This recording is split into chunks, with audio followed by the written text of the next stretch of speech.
Well, thank you very much. I'd like to introduce Michael Ingham, who's well known to everybody, I think, who's kindly consented to do this short interview for the J24 World's website. This will be the first in a series of interviews, and we hope to have many more up on video and online at our website at www.2012j24worlds.com. Michael, thank you very much for doing this. I really appreciate you taking the time. There's been a lot of talk about what it's like to sailing in Rochester and what makes this venue different from everybody else. And I wonder if you might offer your thoughts and comments on what it's like to sail here in Rochester. Well, thanks, Lambo. The World's venue in 2012 Worlds here in Rochester is could be anything. We have, depending on the direction of the wind and the weather pattern that's coming through, it's after our typical thermal season, so it's mostly weather-driven, system-driven. And if it blows out of the north or northwest for a couple days, we could have 9-10 foot waves breaking over the breakwall and just really high winds. It could be extreme and very fun.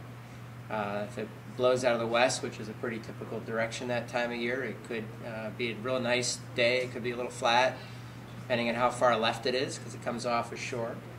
And so it could be a windy, relatively flat water day. We had a really heavier day in the North Americans with lots of fun wipeouts and things a few years ago.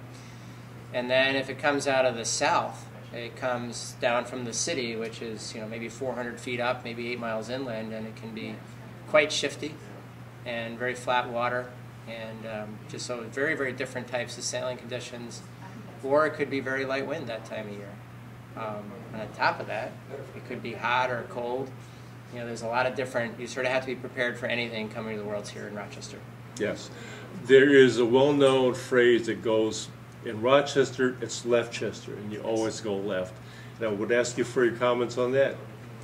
So I think we are kind of famous for being known as Leftchester. You go left. I think that's kind of the default.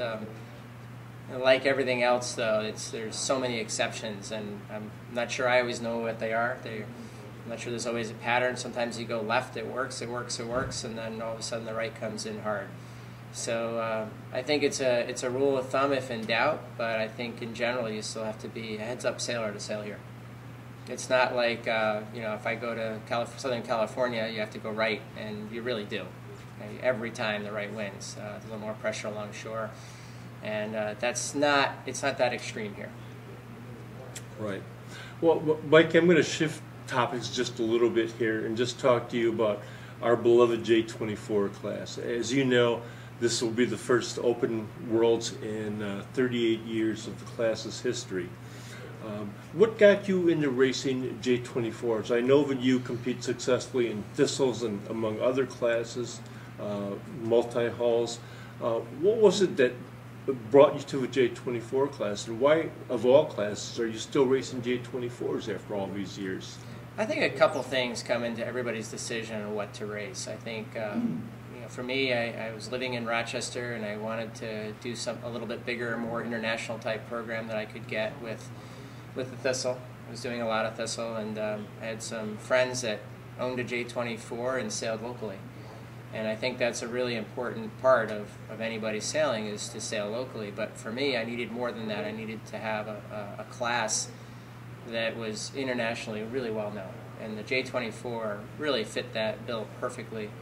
If you look at all the professional sailors that came out of J24, they started off as amateurs or maybe working for a sailmaker, and before you know it, they're doing America's Cup, that sort of thing. And the list is pretty big of the people that did that. So it's a worldwide, international, well-known class with roots everywhere. There's builders in several different continents, three different continents, I believe, and that just makes it. And there's a lot of boats, and you can take an old boat and make it competitive. There's all kinds of older boats out there. You don't need to. The boats last literally forever if they're taken care of, and that makes the cost of entry to come into the class really low. And I think that's a great thing. That's probably why it's still strong to this day. Yeah, I certainly agree, Michael. Thank you very much. We are expecting hopefully between 120, 140 boats here for the Worlds, and certainly there's going to be a big difference is going to be how you handle fleets of that size, especially in a keelboat class as competitive as the J-24 is, which has a reputation for being a very aggressive group of sailors. Do you have any thoughts or comments on how you and your team will be looking to handle that? Well, I think like any overwhelming project of starting an 130 boat fleet, it'd be pretty challenging. I think that we're fortunate to have Hank Stewart running the race committee, and he ran the J-22 Worlds here, which was over 100 boats, and the way he did it was he broke it up into manageable pieces, which means he broke the line into 2 segments. In talking to him, his plan is for every 60 boats or so to add another segment to the line. So, whichever segment you're in isn't quite so crowded, and you're just starting on a 60 boat fleet, which is not so bad. I'm not sure what I'd do with a single line with 120 boats. I have to ask some Opti sailors how to do that. Yes. Now, Hank Stewart and I, who is our PRO for the Worlds, have talked about several issues, and specifically among them in how to handle a large fleet is the fact that we're going to need a very, very long first beat in order to spread boats out so that you don't have massive pinwheels at the first weather mark especially. Absolutely. Do you have any thoughts on how you would handle that? Well, so if you're asking as far as the race committee, I think you're absolutely right. I think they need to make that a really long first beat, and then if they need to start shortening subsequent runs or beats up to get the course length not too long, the total length not too long, maybe so be it. But I think in the meantime that one of the great things about a J-24 is, boy, they sure go about the same speed. So if you have 120 boats and they're all coming to the weather mark at the same time, it's going to be something. So I think that windward beat, that first beat, has to be almost 2 miles long. I'm not sure exactly what the number is going to be.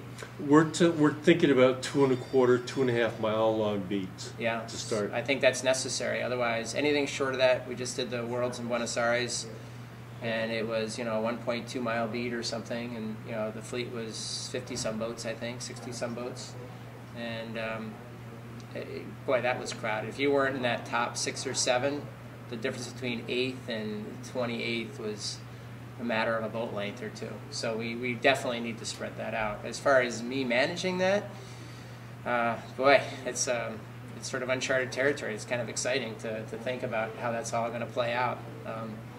Certainly avoiding trouble and trying to sail as clean as we can is always part of our rules. You stay out of trouble, you're more likely to make things work. So if I'm coming to that starboard port lay line close to the mark, I probably did something wrong a whole bunch of boat lanes back. So if I'm coming to that port lay line, if I'm coming in from port and it looks crowded, even if I'm well outside the 3 boat lane circle, I'm going to bob and weave and not take any risks, because nothing's going to screw up your regatta more than getting a hole or something like that, or getting tested out. So yes.